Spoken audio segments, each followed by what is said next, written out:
Every superpower has the flip side of that coin, the fatal flaw. Right? And so just Yeah. like Superman has his kryptonite, or Wonder Woman has her bracelets of victory that she can't remove without going mad, well, you probably have a flaw that's held you back in your business, something you struggled with. And what flaw is how have you worked to overcome it so you can continue to grow your business the way you have been over the last few years? So I was thinking about impatience. I think in the past I have been impatient at times and I have rushed ahead of the timeline. And I think sometimes it's just not time yet. It's just not time. And so it's having wisdom and sitting back. And it doesn't mean that you can't take action. It just means that I think it's really important to read the people in the room, so to speak, and read the people that you're working with and think about really what they want and also where they are at the current time and what they're facing and if they're going to have capacity to receive what you're saying or what you're working on, what you're doing. The other one, probably the biggest one though, is fear. Starting something where I was going to be really advising people, there's a great weight and a responsibility that comes with that. And, there's constant fear and the fear can sometimes be, am I good enough? Am I qualified? Am I going to do a good enough job? Am I going to get this right? Do I know what I'm doing? All of those thoughts that you can have and they creep in. So you might be someone who's having to do that. Like, I'm good. I've been doing this for years. Like, I know what I'm doing. And I could probably have sometimes said the same thing, but I think if you start looking beyond the surface and you dig into like what's going on in your subconscious mind, you really listen to those thoughts, you will find that there is fear buried under.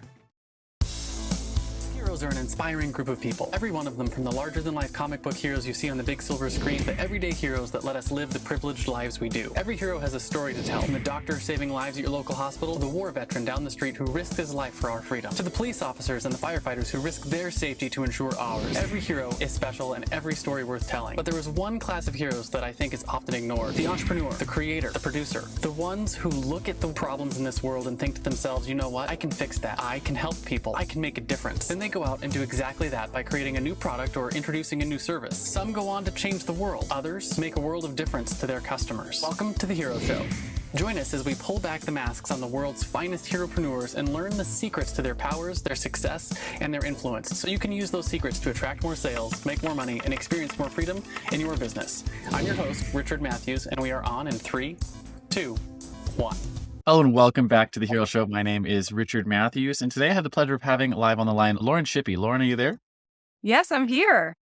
Awesome. So glad to have you here, Lauren. I know we were just chatting ahead of time. You're out in Florida. Is it starting to warm up there for you already in the It springtime? is. We're excited. It is spring break season here in Florida. And, for my audience who follows us around, we are currently in Illinois visiting my wife's family. And I don't know if you've ever been out to the Midwest, but they have their weather as ADHD. And so like Yes, yesterday it was 78 degrees and today it's 50 degrees. So it's like 28 degrees colder today. That's why I got a jacket on because it's freezing, I but it'll be love hot it. tomorrow. So, springtime is all over the place out here. That's good. Well, we're about to go we're on the fast track to the 90-degree weather. So I think I'm just going to take in this nice spring weather in March. Enjoy the spring. Yeah. We're looking forward to get back to Florida. My son and I want to go do some windsurfing this summer. So hopefully it'll Nice. be warm and, get out on the beach and do those kind of things. So what I wanted to do before we get too far into this is go through a brief introduction for our audience. They know who you are, and then we'll dive into your story. So Lauren is an entrepreneur with a background in operations, marketing, and strategy, driving results and mapping out a path forward for many organizations. She's worked for multiple startups over the years, assuming the role of COO early in her career. And she co-founded a family investment office out of Philadelphia, the DeSimone Group Investments in 2012, which allowed her to be a part of building, evaluating, and consulting with startups across multiple sectors. And you now practice doing what you love every day by providing strategy to companies of all sizes through StoryWork, your own consulting agency, which was founded in 2016. So I know that's a sort of a brief introduction, but I want to take that and why don't we start with what it is that you're known for now? What's your business like? What do you do for them? Who do you serve basically? Sure. Yeah, I love that. So there's three different pillars under StoryWork, and it starts with strategy because that's really the foundation of good business, right? And then we move into marketing. We provide marketing. I'm a partner in a full service marketing agency, and the leadership consulting. So that really helps people unpack their identity-based strategy, we call it. And it's really, what is your bigger picture? What is your why? And how does your vision, mission, and core values develop from that place? And then how do you translate that into a message that really resonates with your audience? And I think especially now, with the rise of AI and all of the things, just wonderful. And it can be used in really great ways to be more productive But I think that we're going to need more meaningful, intentional touch points in our businesses. And so that is what StoryWork is focused on, really helping individuals and leaders and companies identify that messaging that really resonates, those intentional rhythms that are going to make all the difference for their businesses. Yeah, absolutely. And I know I love the name StoryWork. One of the things that I've been really talking a lot about over the last few years is this idea that storytelling is a foundational skill of like human progress, if nothing else. And the idea that your message and the story that you're trying to get across, like I said, more relevant now than ever because you have to connect human to human. Even if you're using AI tools to help assist with your storytelling, you still have to be able to have that. I call it the spark of divinity, right? That can only come from the human aspect of whatever you're building. So you have to learn how to tell your story. And so I love that. That's so good. And, our tagline is define your story and make it matter. And a lot of leaders and brands might have a vision and mission statement and, some idea of why they do what they do. But I'm always blown away. I was sitting in a session last week facilitating with a leadership group, and it was amazing as we went back through their lives and as we were talking about their bigger picture why, we were actually able to uncover what drove each of them earlier in their lives and how that impacted their bigger picture why and how it translated into their leadership strategy and core values today. Those are the moments that really drive me to do what I do. And then we were able to translate that into their marketing messaging, which actually makes them stand out, right? Because they're in architecture and construction. So the competition here in South Florida is fierce, right? The industry that they're in, there's a lot of players. What's going to make them stand out, right? It's really human to human connection. Yeah. We have what I tell people we're a storyborn people. And what that means is that we actually judge the depth of our relationships based on how much of the other person's story that we know. And the way I Mm, explain it to clients is like this, right? Because you can prove it just in our own language. And so an acquaintance or a stranger is someone you don't know their name, you don't know their story. An acquaintance is someone you know their name, but you don't know any of their story. A friend is someone who you know their name and you know a lot of their stories. And a best friend is someone who you know their name and you know so much of their story that you understand when they're making changes, when they're telling their stories to other people. The only way to go out and deepen that relationship is to create new stories together, to create new things together. And so like our language actually shows us that we define our relationships by how much of the other person's story that we know. And so what you're talking about is applying those principles to business. Because if you want to drive leads, you want to drive sales, you have to get your audience to know your story, to know your humanity in order to mhm. move forward. Absolutely. I mean, I think that's how people can connect, right? People like to connect with people.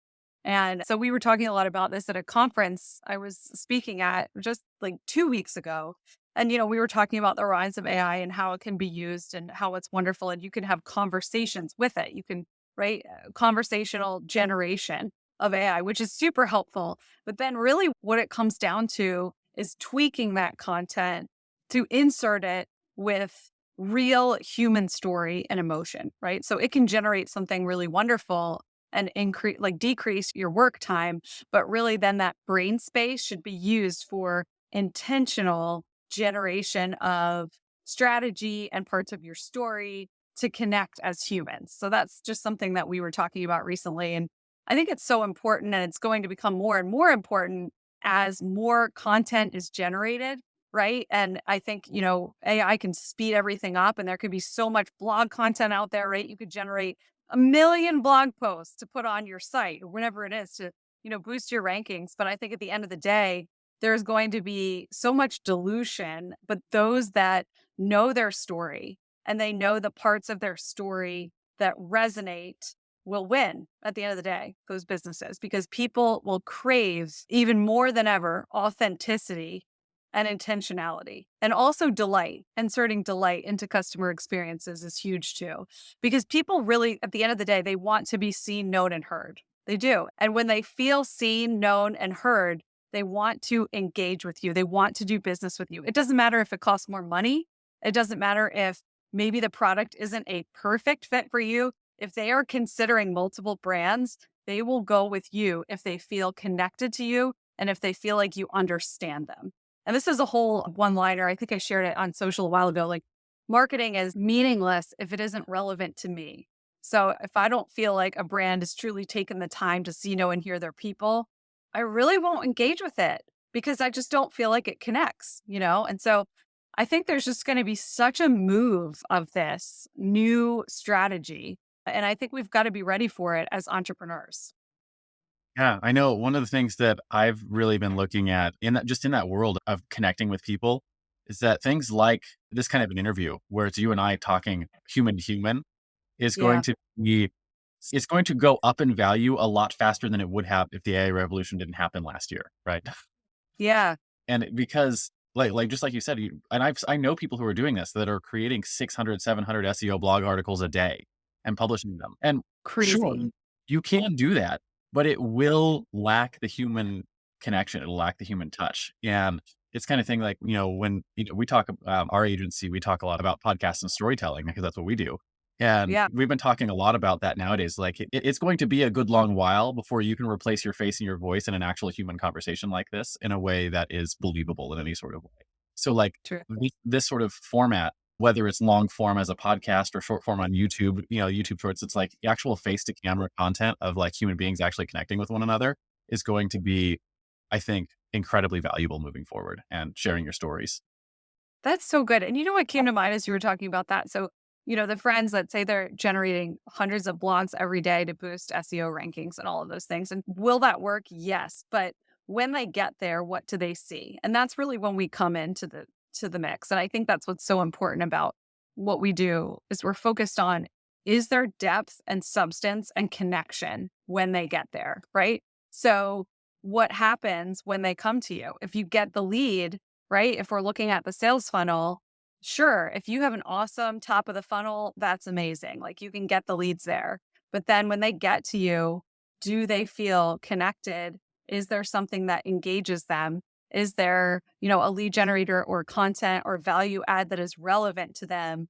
That's the important stuff. Yeah, Moving absolutely. forward. And I couldn't agree more. I don't think the world is quite ready for all the shifts that are going to happen. And I think right now, learning how to get good at telling your own story is going to put you further ahead of all the people who are trying to replace the humanity in their business with robots. Yeah. Yeah, And I'm thinking about a particular story of a client that I had and, just working with them on the redevelopment of their brand and their space. And what really drove them was a loss in their family of a sibling earlier in life. And we were talking about just their life and what they've been through in the different seasons of their life. Is sometimes that's part of the process. That's part of the identity based strategy as the leader and it really came out that they always felt a call and a sense of duty because they were still there and their sibling was not. And so living life to the fullest every day and like representing almost, they felt the weight of that responsibility. And so we came up with just their process of how they would approach their business, like servant leader first, always like seeking to make things right, always showing up no matter what in the good and the hard. And so it's just so interesting how that piece of the story was drawn out and that's the fuel that connects everything else, right? So you can use that and say, "Hey, this is why you do this. This is really what drives you."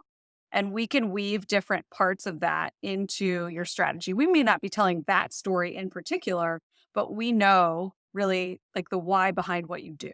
So that's just an example of how this can serve to create meaning.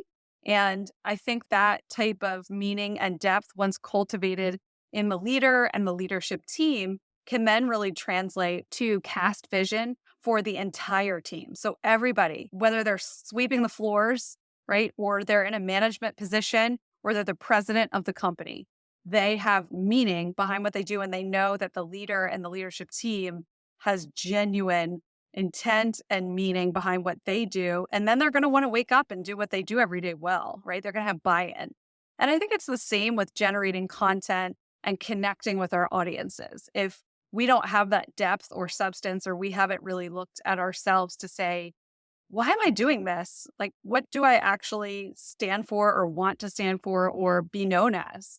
And I think people can sense that. I think people are actually getting really good at being discerning and perceptive in those things. And I see that only increasing, like you're saying, with people being able to read through the fluffy stuff versus the depth Yeah. of content. Strategy right now, just to tie this all sort of together in a bow, AI is useful and you can ask it to create things, but it is a Mhm. horrible use of the tool. What is a much better use is learning how to separate the, what I call it, the creativity from the structure. And Ooh. AI is good at structure, but it's really bad at creativity. And so creativity, what we just, to bring this all back in, is knowing your why, knowing that spark of divinity and being able to understand like what's the humanity that you're bringing to this. That's what creativity is. Creativity is the humanity. It's your story. It's the thing that drives you. And what's interesting to me is if you actually use a lot of these generative AI tools, you can separate the two things. You can separate the structure from the creativity. And, and you probably know this as much as anyone else because you do the content creation. You just, like you said, you just finished a book that is, I understand too, the Seen, Known, and Heard, which is coming out shortly. So you've been through this. When you're creating, we create in the structure that we're going to finish, right? So if you're writing a blog post, we'll create in the structure of a blog post. If we're writing a book, we'll create in the blog post. If we're creating a painting, we'll paint on the canvas. So we're always creative inside the context of a structure. And what's interesting about the AI stuff is you can use it now where you can actually be creative outside the context of a structure and use the AI to help you structure those ideas into different outputs. And so a lot of what I've been teaching our staff to do and what I've been doing myself is like, hey, just pour all of your thoughts and your creativity and your stories into, say, one of these chatbots and say like, okay, now I want to take all of those ideas and use them, use the language and the things that I talked about, and let's turn it into a blog post, or let's turn it into an article, or let's turn it into a chapter of our book. And then the creativity is separate from the structure, and you can actually get a lot of work out of the same sort of thing. And then when you look at the outputs versus when you say, hey, AI, create a blog post about XYZ versus here's 2 hours of me talking about this idea. Let's write a blog post about it. Now the blog post is infused with your humanity and infused with your story. And it did remove a lot of the time that would go into like actually creating those kind of things. But I think it's just a matter of how you use the tool. Right? You can use a hammer to build a house, or you can use it to destroy things. Right? It's the same sort of world. It's just a new tool. And I think people are struggling with how do you use this the best way possible. That's right. That's so true. And, at first, I think there was, a lot of fear around AI. And, I think there still is a little bit of like, oh, what do we get ourselves into? Or what's actually going to happen with this? Right. And I think it comes back to motive and intent at the end of the day. And I think it is our responsibility as entrepreneurs and leaders to create well, to create things that will truly serve the people that we're creating for.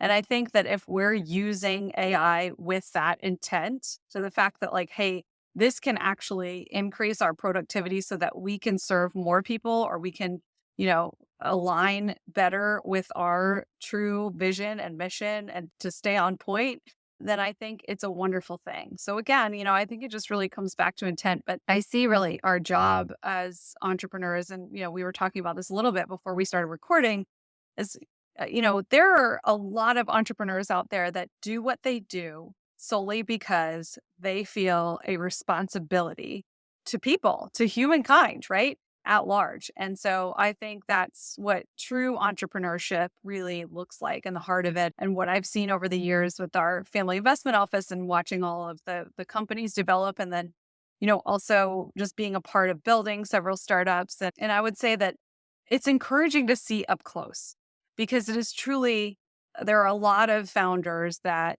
I use an example of one of our companies. She created a solution. She had an elderly mom, and she created a solution that was a watch that had true fall detection, that was connected. And it can share medicine reminders. It's a lot more in depth than just something like the Apple Watch. Well, the Apple Watch is amazing. It's developed solely for this purpose. And she developed Yeah. that out of seeing her mom struggle, right? And so, I think when I look at things like that, it's so encouraging to see that journey of the entrepreneur and them creating something meaningful. And therefore, her marketing is meaningful because she's telling her personal story. Yeah, right. It comes right back down to learning how to tell your story and how to tell it well, which I actually think is a good transition point into your story. Right. We talk on this show, every good comic book hero has an origin story. It's the thing that made them into the hero they are today. And we want to hear that story. Were you born a hero, or were you bit by a radioactive spider that made you want to get into marketing and leadership development? Or did you start a job and eventually become an entrepreneur? Basically, how did you get here? Yeah, that's a great question. I always describe it just as a long winding road. So my journey, and I think a lot of entrepreneurial journeys, it was not linear. It was not a straight line. It was not a ladder that was climbed. It was one step at a time. It was, keeping a steady pace and just being ready for the next adventure, right? So when I graduated college, we had a family business, and when I graduated, I was planning on going into that family business, but we ended up actually deciding to sell the business. And that was prior to 2008. So my whole world was a little bit disrupted in terms of what I thought I was going to be doing. Looking back, I think it's one of the best things that could have happened to me. But at the time, I was like, well, what am I going to do? Like, what now? And so we had an old family friend that had started a real estate investment trust and asked me if I wanted to come work. So I started in sales and I was making cold calls all day. I hated it. I hated cold calls. He made me do it. Go to every networking meeting there was, conferences, just taking it all in, just consuming anything that he would share with me, books, like podcasts, all the things, and just worked my way up, worked my way into operations, and left that company really acting as the COO there. And so I went on to do something similar for a startup out of California for a while, worked remotely. That was a really great experience. And then went back, and my dad and I started the family investment office. So that was just such an experience and just learned so much and working with a team there. And so it was just slow and steady, right? Each of those experiences built on each other. And then fast forward to 7 years ago, I decided to start StoryWork. I always knew I wanted to be in consulting, but you can't just graduate college and be in consulting, right? You got to put your time in, and got my master's during that time and just put the reps in, put the reps in. And then I started working with different companies and individuals on life and business strategy and just consistently showed up, and about, I would say, 5 or 6 years ago, I started the podcast, the Strategy Game podcast, and just consistent built an e-course right around the strategy map that I was using with entrepreneurs. Started a mastermind. That was just a great group of people. And one of them was my business partner now in what was the marketing engine. And so over COVID, we actually figured out that our services layered on top of each other, that I was the strategy. So I would come in first, and I still do this, obviously, find out who they really serve, where they go every day, what they do, what the experience looks like. And she takes that and looks at the data and then translates it and figures out how to push it out to the market in strategic ways. And so we built the marketing engine, which is our full service marketing agency. And then, somewhere in there, about 2 years ago, 3 years ago, I started writing the book, Seen, Known, and Heard. And that was just a culmination of experiences and things I really sensed that I was supposed to write about. And so here we are today to this point. And so I can just say that it's a long, winding road. It's one thing at a time, but there are certain moments that you look back and you understand how all of those pieces fit together and how all of those pieces formed who you are today. And I really think, I believe this more and more every day, that it's not about what you do or what you accomplish, but it's really about who you are and who you are becoming. Because when you become a just when you cultivate wisdom, when you cultivate maturity and growth and generosity and all of these things, the rest really does follow. And so I guess if I've learned anything over the years, it's just to be intentional, but also be flexible. Yeah, and I'm not sure have you ever seen that graphic? That your story reminds me of that graphic where it's like what entrepreneurs think their story is gonna look like, and it's like this a straight line up with all these points on it, and then it's like the other's like what it actually looks like, and it's just like all over the place. So, 100%. That's it. That's yeah, me. yeah, just you've been in all sorts of different places doing lots of different things, and eventually it leads you here. And Yeah. I love the StoryWork brand name I mentioned already, but the getting to the point where you sort of figure out like everything sort of builds on each other, and then it gets you to where you are now, which is really cool.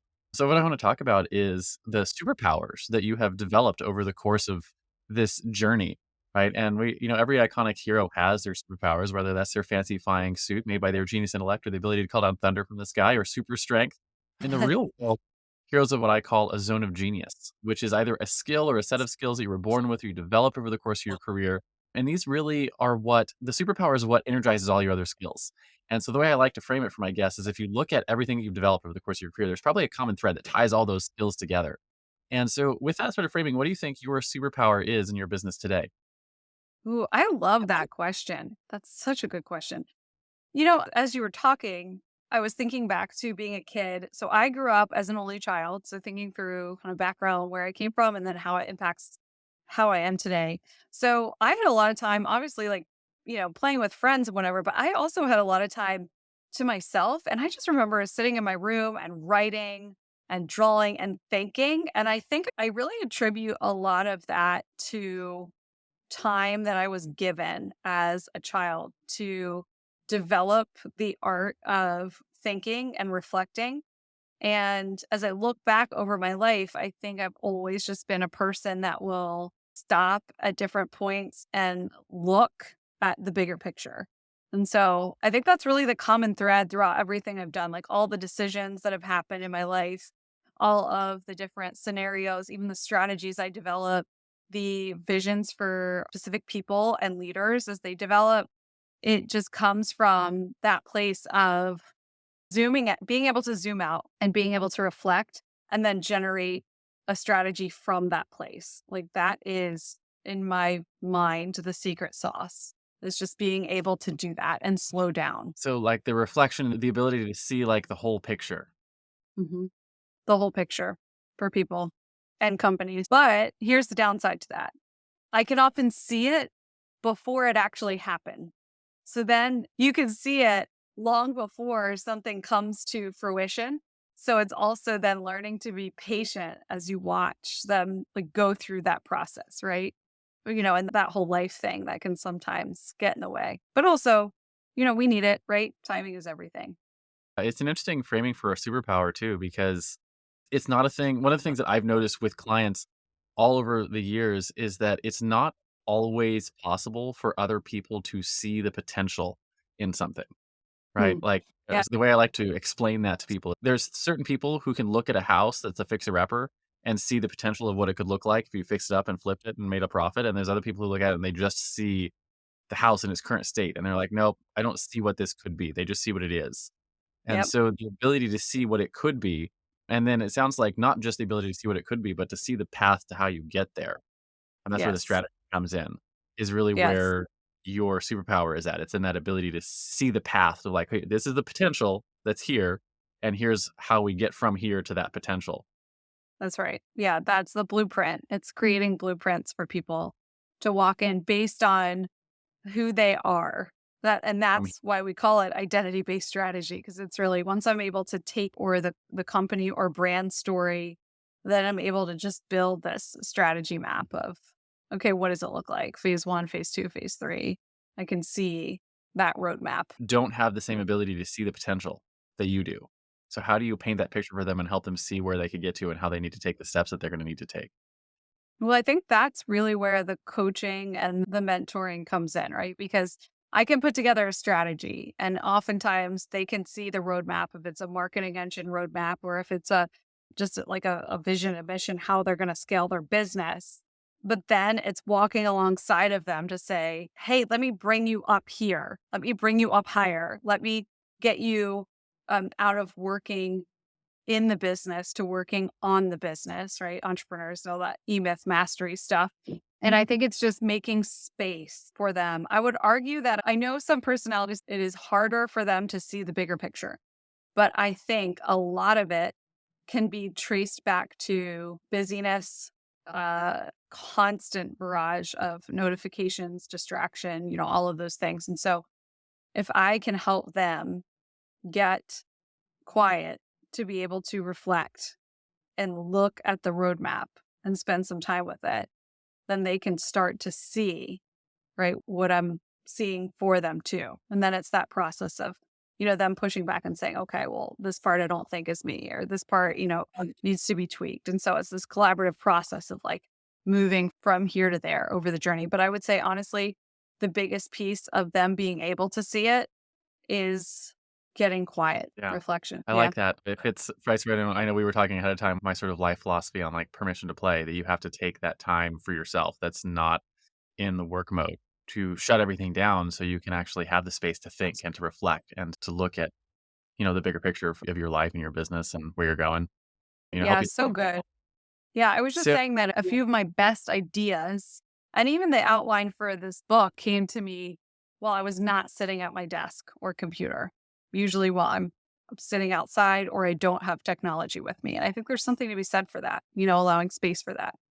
yeah, there's definitely something important about, I said you used the word like the time to reflect or to like sit down or whatnot. And I always just I umbrella term, I call it play, right? So it's Yeah, rest, there you go. relaxation, playing, like it's stuff that's not work, right? When you can turn it all Yes. off. And, for me, sometimes it's pretending to play phone calls with my toddler, right? Or Uh, whatever's going on, right? My son is always he's into video games and whatnot. So we play video games together or I'm helping him make a sword at the moment. It's like that kind of stuff. It's not work, it's play. And that's when you have all your best ideas and when you have all your best ability to reflect and to just separate and bring that creativity. And I know we talked about this a minute ago about where the humanity comes in, right? And the humanity comes into your business by actually living life, right? You have to have good food and good travel and good friends and good sex and like all the stuff that goes into like you have to live life so that you can actually yeah, tell a story, right? And right. so like we have to give ourselves permission to actually go and live life and Yeah, slow down. that's really true. And the thing is, I think we can often forget because we can put ourselves into boxes or we can give ourselves constraints, right? And a lot of it happens subconsciously. And I think it comes back to looking at the thoughts that we're having every day, all day. Like, where are we boxing ourselves in where we're actually free, right? But and that happens really quickly. Like, we can think, well, I have to do this. I have to sit here from 9 to 12 and do this, or I have to X, Y, and Z, right? Or I have to make sure that I call all these people back to make them happy. Or, there's just a lot of things that can box us in and weigh us down. And I always think of the rocks in the backpack analogy. So we're just putting more rocks in and we're just getting weighed down, right? By maybe false assumptions, false judgments, false ideas of maybe what we have to do or be.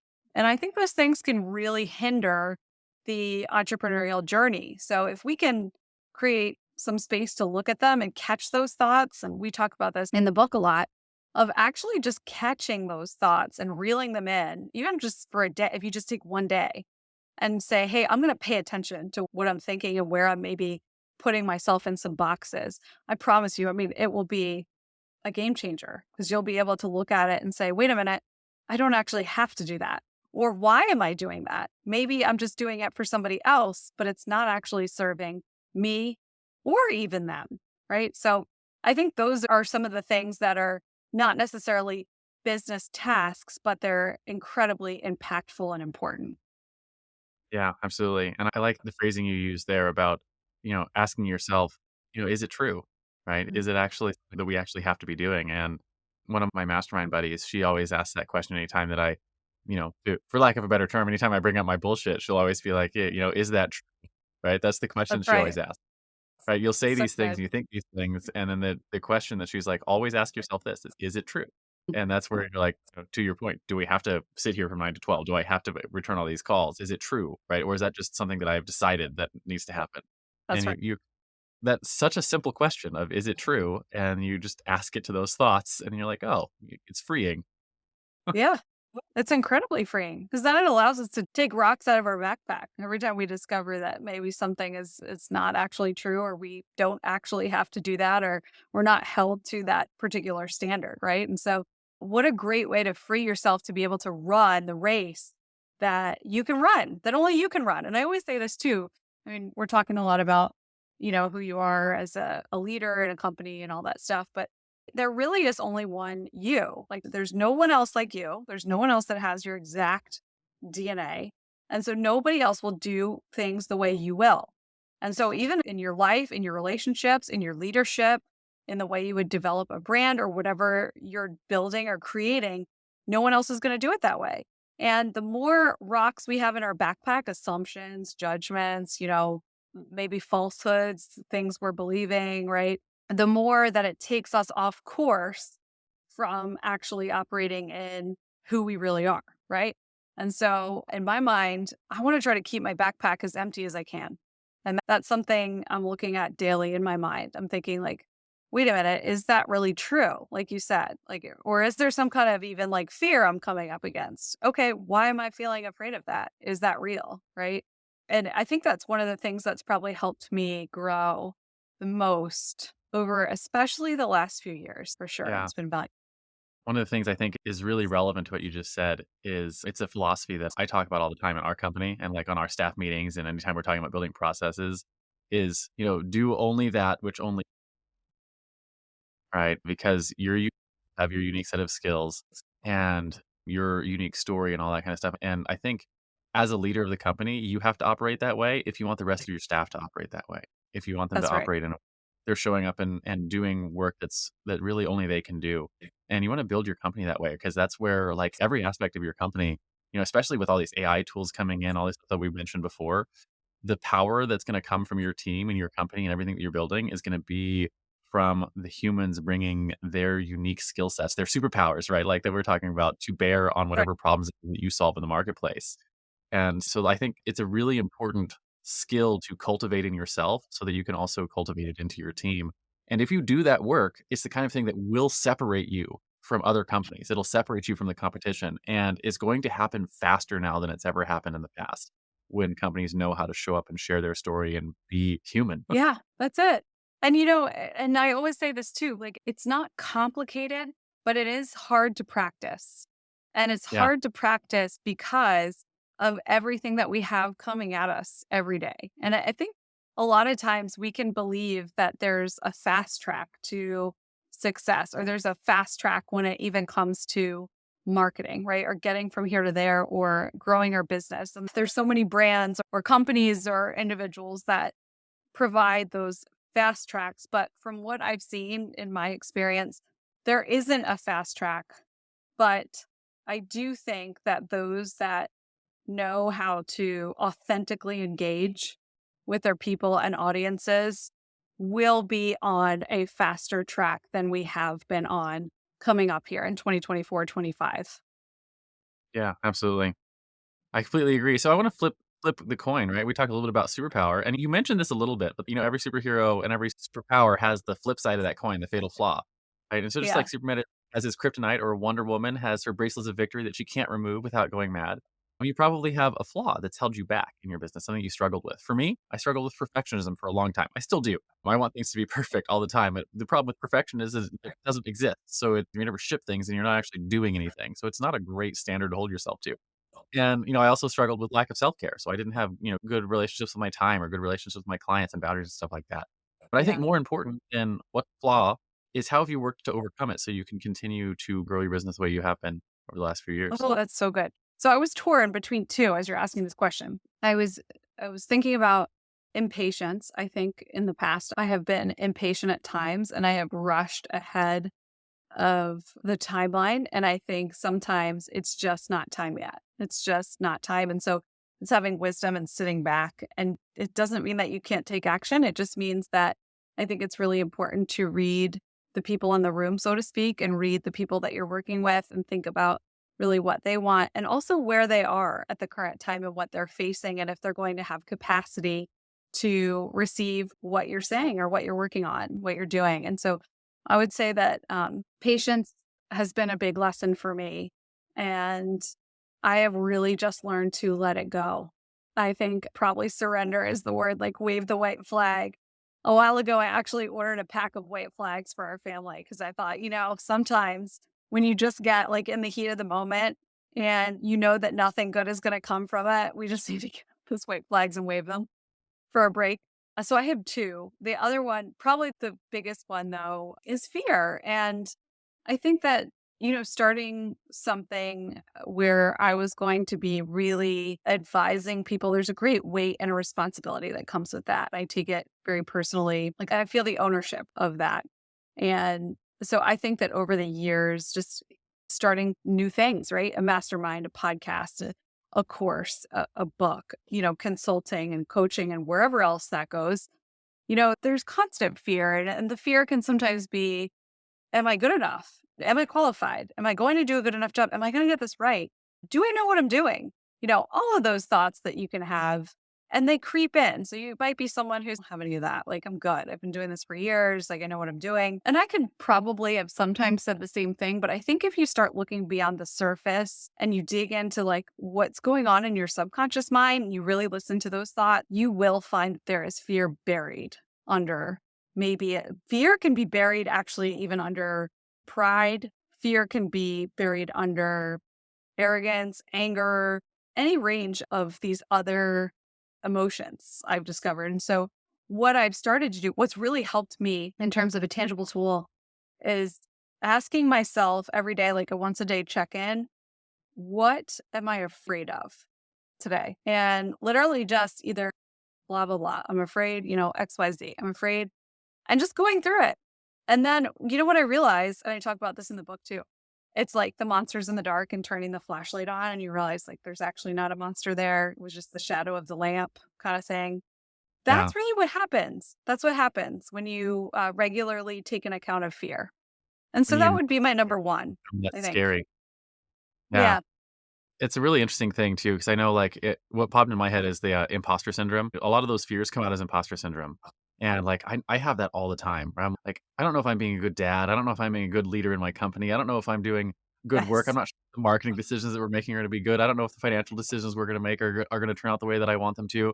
Because Yes. for one of the things about being an entrepreneur is generally we're leading, which means you're out front, which means there's So nobody true. really who's already cleared the path. So That's right. you're making all these decisions on what is essentially your best guess, right? It might be an Yeah, educated guess, really good at what you're doing, but that's right. at the end of the day, we're always making a best guess and seeing what happens and adjusting course as we go. And it's a scary place. It's a scary place to be the captain, right? To the captain of the ship who's like, yeah, we're gonna take this journey and see where it goes. Where I think that's part of what makes entrepreneurship lonely. Yes. Is that fear of like, "Hey, I'm the one who's making these decisions, and I know it's gonna impact not just me, but it's gonna impact my team, and it's gonna impact their families, and it's gonna impact our clients, and it's gonna impact their clients." And, like, all of that weight is with you all the time for every Yes. decision.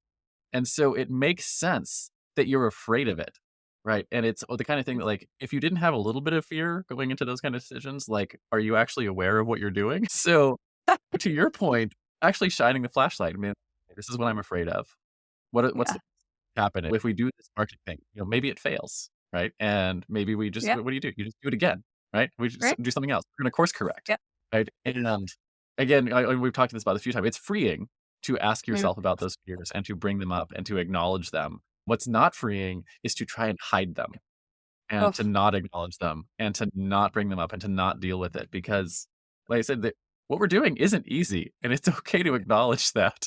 And man, I've been feeling that over the last couple of months too with our company. We've grown a lot, and there's a lot of new things that are happening, and a lot of new things that I haven't ever had to deal with before. And like, I get off yeah. the phone with someone like, "Oh, by the way, did you know if you don't have this thing, you're not in compliance with this law over here in this Oh, area?" And I'm like, "Oh, I did not know that. Those are like all new things." And like, it's just constant. And every time you get to a new level or a new area, there's a whole bunch of new, put it in video game terms, new baddies to figure out how to defeat. that's right. That's so true. It's new territory, Right. like new heights, new Right. territory, Right. and different monsters, right? That you got to shine the flashlight on at every level. Yeah, absolutely. So I think monsters is a great place to get into my next question for you, which is about your common enemy, right? So every superhero has what I call an arch nemesis, right? It's a thing that they constantly have to fight against in their world. And in the terms Mm. of business, we like to put it in the context of your clients, right? And it's a mindset or a flaw that they come to you with that you have to constantly fight to overcome so that you can actually get them the result that they came to you for in the first place. So in your world, what would the arch nemesis be that you constantly have to fight against? Another great question. I think it is definitely, and I started to mention this a little bit earlier, but it's the expectation that there is a fast track. That as soon as we get this strategy and you guys hit the button on running the ads, generating the lead generator, new website, or, all those things, right? That are the output, that the business is just going to come to me all at once. We're going to get a surge or a rush. And that is just not the way that it works. It is a keep a steady pace and show up consistently and authentically and genuinely build process for any business that we have served. And so I would say that the mindset is expecting a quick fix and not realizing that it is a marathon and it's not a sprint. So I both love that and hate that. I love it because it's so true and hate it because I deal with it myself. I Right? know. Where I like hate it too. I wish it was a sprint.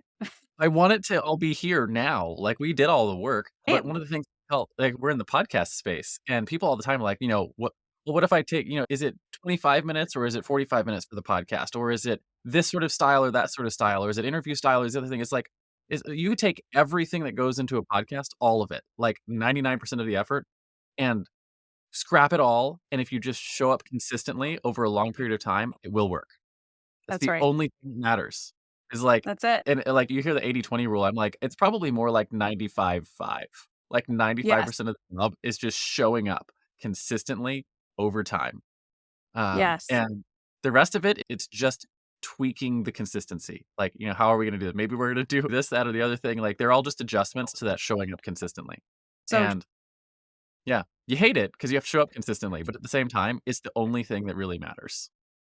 I know. I'm with you. I know. It's just that's part of the journey, right? But it's also as I look back on it, I also think I wouldn't have been prepared for the things that I'm doing now if I had gotten a fast track, right? If somehow I had sprinted to the top and not driven through the winding road, all of the character that's developed, all of the challenges that you figure out how to overcome, all of the moments of surrender, right? All of those things would not have happened if I had just been given a fast track. So at the end of the Yeah. day, I can see why it was worth it. It's still annoying sometimes though. The way that I like to connect it in my own head is I like to connect to something that's really important to me, and also, like, a lot of people understand this, and it's parenting. Right? Yeah, Parenting not about like you don't wanna rush your kids to making it to 18 so you can kick them out. Like, you hear people all the time, "Enjoy every moment," kind of thing. And yeah, it's that same sort of process of like what matters with your children is not what your discipline routine is or whether or not you're homeschooling or public schooling or what food that you're feeding them. It matters that you showed up every day, so right? true. Right? And Yep, it's like, you could raise your kids completely differently than I do, but if you showed up every day for yours and I showed up every day for mine, we're going to help create productive adults, right? And it's like the same kind of thing when you're business, right? Is you just have to show up, and that's really what's gonna make the difference, less than or more than whatever particular strategy you're following this day or the next day. that's really good. I love that. Very true. I can relate to that in parenting for sure. It's showing up and your business. Like it's showing up even on the days when you don't want to show up, when you're discouraged, when you're tired, when you sometimes think you want to quit. It's showing up through all of those things and saying, okay, I'm still here. I'm still here though. So yeah. Yeah, and, like, the thing that I always, like, go back to on that is I've started connecting my business to, like, the different stages of childhood. Like, you have a baby business, and it requires a lot of attention and a lot of things, like, you have to wipe its butt 4 times a day kind of thing. Yeah. And so, That's great. like, as it grows, like, I feel like we're like, our business now is, like, solidly in a teenager stage, where it's like, I can leave it for an afternoon or 2, or maybe even 3, and it can make its own meals and, like, take care of things, Yes. but, like, if I left my business for a month, it would burn the house down. Yes. I'm like, I gotta get it to the point where it's Right. an adult business. It's not there yet, but, like, that's the stages that I think of my business is like how I'm trying to grow it into being its own sort of, you know, successful adult and useful in the society, that kind of thing, and, like, we're trying to get it there, and it's not yet. We're still in the growing stages, so that's how I connect those 2 things in my head. That's really good. It makes so much sense. It is a parallel journey for sure. So, let's talk about the flip side of your common enemy, right? So, if the common enemy is what you fight against, then your driving force is what you fight for. So, just like, Spider-Man fights to save New York or Batman fights to save Gotham or, Google fights to index and categorize all the world's information, I wanna know what it is that you fight for with your business, your mission, so to speak. That's so good. Yeah. I would say it really has to do, it's a culmination of the tagline, which is define your story, make it matter, and the book, which is seen, known, and heard. I think I fight for honestly freedom for people. I fight for more freedom for people because when they have the leadership training they need, or the strategy they need, or the marketing blueprint that they need, and it comes from a genuine place and they're connected, right, with themselves and they can connect with others, then I see how much it frees them up to operate in their lane. So if I had to put it in one word, I would really say that I fight for freedom for people and leaders and teams. I love that. And the reason why is you know how you have like your LLC name for your business, and then you have like your Yeah. doing as our LLC name is Five Freedoms. Um, Nice. and so Or, I talk about this with my staff all the time, but I also talk about it occasionally on the podcast and a few other places. But the five freedoms are political freedom, which is, you know, your government basically not telling you what you can or can't do. Your financial freedom, which is your bank account telling you what you can or can't do. Your time mm, freedom, which is your time being determined for you or not. Your location freedom, which is, you know, are you free to do what you want to do, where you want to do it. yeah. And then your health freedom, which is your body telling you what you can or can't do. And so I always like to look at like, how is our life and our business contributing to freedom in those areas? Right. Mm, And, you know, it's interesting that like all the way down to like even the political freedom kind of thing, it's like the bigger our business gets, the more impact we can have on things like political discourse. And so it makes sense to grow there. And like, you know, physical fitness is, you know, I put a lot of effort into, you know, I do martial arts with my son for to really nice. work on my body fit and that kind of stuff. Cause it's like, I can't show up and do what I need to do for my business if I don't have the body to support it. Right. Cause it's the only engine we get to drive through this thing called life. And Yeah. so I'm always looking at that internally is like, how are these decisions in my business and in my life affecting these areas of freedom? Yes, absolutely. That's so good. And yeah, it really, like, as you're Right. talking, I'm just thinking that's a very holistic approach. And I do think that it is a holistic approach, even as I'm working with teams and leaders and all those things, whether it's strategy or marketing or leadership, you know, we all are individuals. And if we're able to get freer personally, that's going to also translate into our businesses as well. And so I just believe that so much. And I've seen that wholeheartedly in leaders that I've served. I've watched them go from a lot of rocks in their backpack, so to speak, to taking them out and being lighter. And it's just been so cool to see how they've been able to run better in their businesses. So, I mean, I think it's really directly related. And that is just as important as freedom, from a business sense. Yeah. Yeah. The personal freedom and all the stuff that goes along with it. And man, it's one of those things that I think for a long time, and I think a lot of entrepreneurs, we separate our personal life from our business life. And like, I think a lot of it is that metaphor we have of the work life balance. We're trying to like, here's our work life over here, and here's our business life or our home life over here. And we're trying to like balance them out.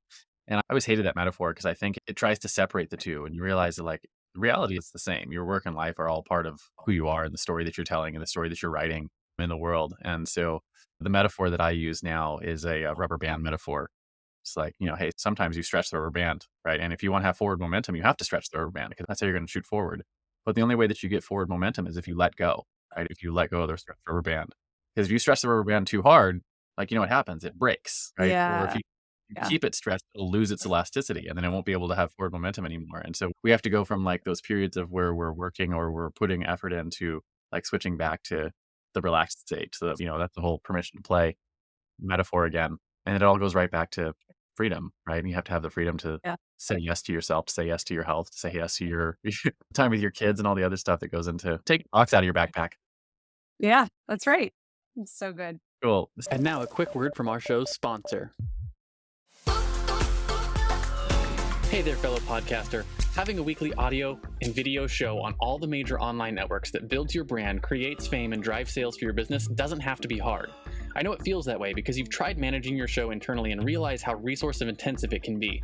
You felt the pain of pouring 8 to 10 hours of work into just getting 1 hour of content published and promoted all over the place. You see the drain on your resources, but you do it anyways because you know how powerful it is. Heck, you've probably even tried some of those automated solutions and ended up with stuff that makes your brand look cheesy and cheap. That's not helping grow your business. Don't give up though. The struggle ends now. Introducing Push Button Podcasts, a done-for-you service that will help you get your show out every single week without you lifting a finger after you've pushed that stop record button. We handle everything else: uploading, editing, transcribing, writing, research, graphics, publication, and promotion, all done by real humans who know, understand, and care about your brand almost as much as you do. Empowered by our own proprietary technology, our team will let you get back to doing what you love while we handle the rest.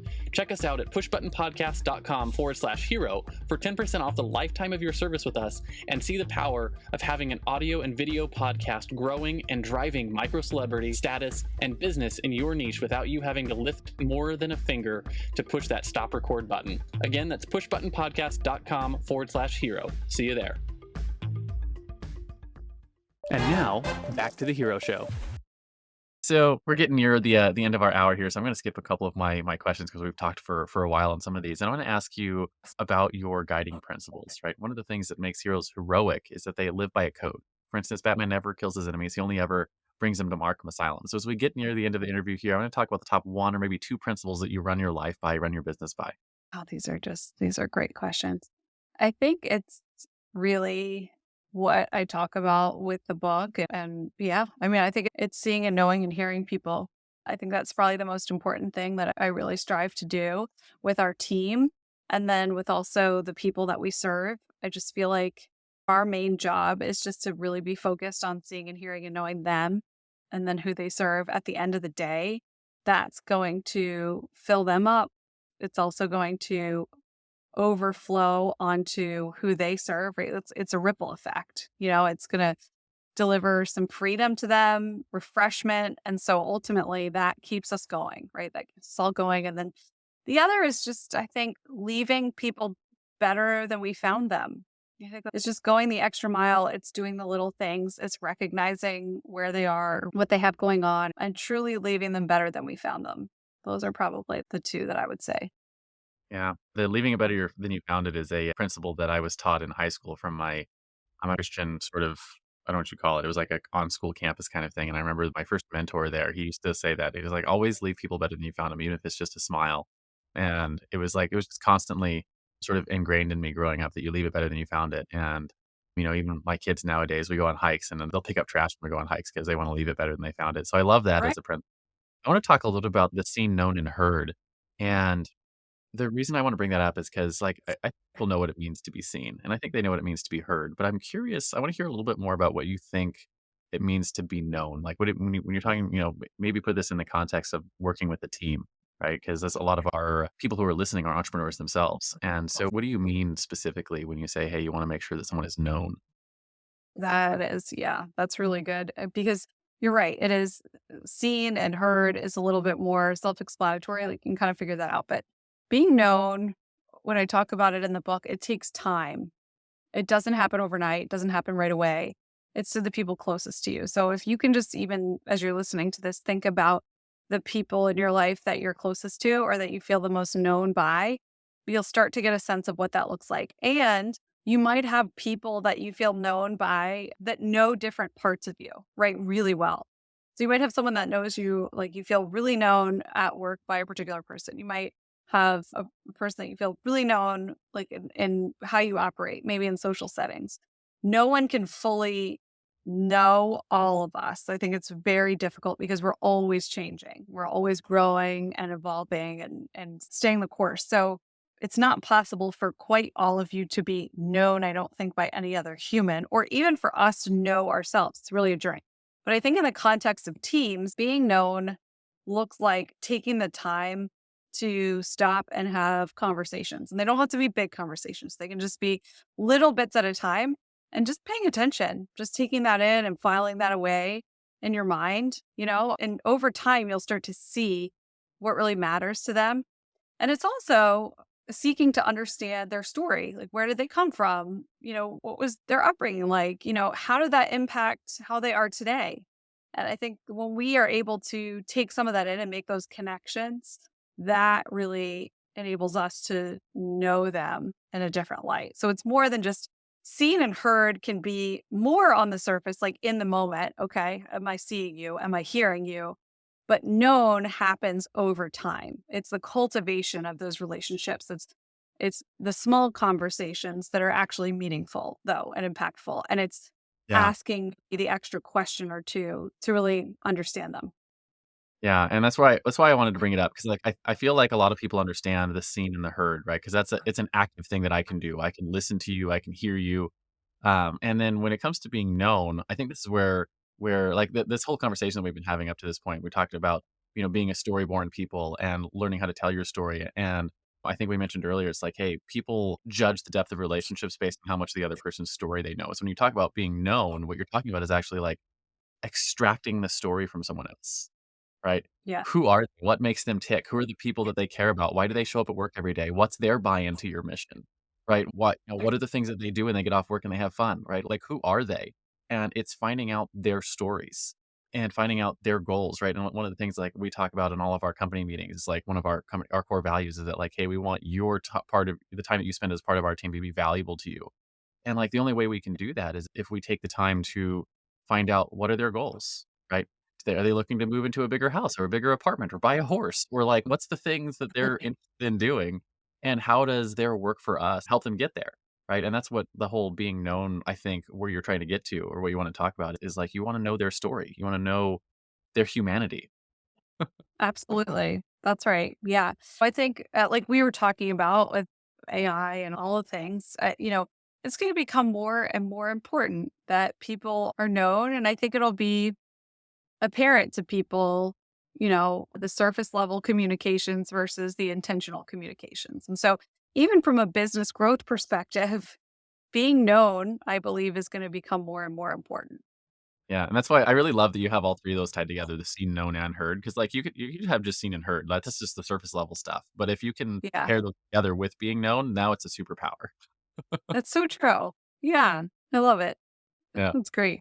So, I think that's a great place to wrap our interview. I do finish every interview with a simple challenge I call the Heroes Challenge, and I do this to help get access to stories we might not otherwise find on our own. So the question is simple. Do you have someone in your life or in your network who you think has a cool entrepreneurial story? Who are they? First names are fine, and why do you think they should come share their story with us here on the Hero Show? First person that comes to mind for you. That's such a good question. Probably my friend Mike. He's brilliant and he is a serial entrepreneur and just an amazing creative brain. And he has a really incredible story about his upbringing. You talk about defining your story and making it matter and how it is threaded throughout his work and his life. So he definitely comes to mind.